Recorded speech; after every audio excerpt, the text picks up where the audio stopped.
Bonjour, je suis Reginart, l'auteur des cycles d'Ouranos, et je vais vous présenter le temps d'une esquisse, les personnages du volume 1, Irakliscos, premier épisodion.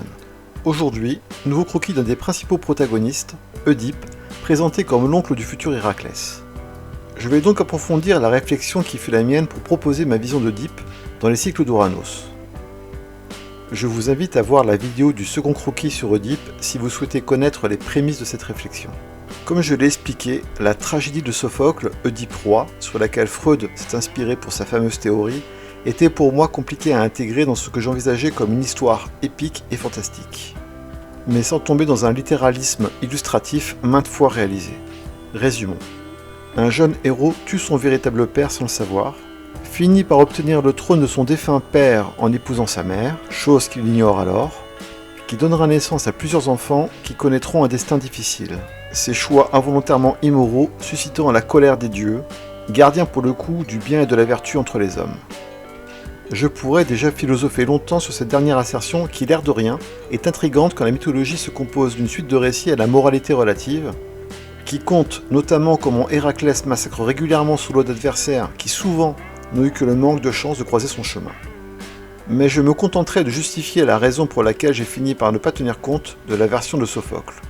En premier lieu, Oedipe est un des plus vieux mythes de la Grèce antique, et beaucoup de mythographes s'accordent sur le fait d'une tradition orale dont les relents écrits ne sont qu'un lointain souvenir. Il y a eu un cycle thébain dont il ne reste que des fragments, qui évoquent la confrontation avec la Sphinge, qui donne un autre nom à la reine de Thèbes, qui est la mère des deux fils, et le conflit de ce dernier qui est à la base de la fameuse guerre des 7 chefs. Après, il y a deux passages de l'Iliade et de l'Odyssée d'Homère qui suscitent la curiosité. Dans l'Iliade, Oedipe est décrit comme un roi ayant reçu l'hommage fervent de sa cité, tandis que dans l'Odyssée est évoquée pour la première fois l'union amourale avec la mer, source d'une condamnation divine. Personnellement, à force de lecture et d'études sur le sujet, je trouve inévitable de discerner une dimension politique au récit homérique.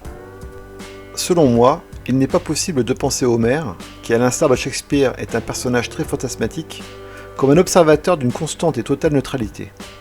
C'est donc avec cette idée que j'ai utilisé les récits homériques pour créer ma propre intrigue, non en me disant qu'ils détenaient une vérité finale, l'emportant sur les autres, mais qu'ils présentaient une version des faits à considérer, mais sans leur conférer une prégnance dans l'établissement des faits.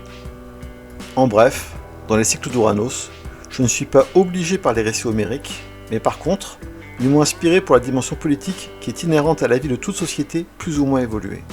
Dans le prochain croquis, je développerai mon positionnement par rapport à Sophocle, dont j'ai fini par abandonner toute volonté d'illustration, ou alors en jouant avec les éléments narratifs.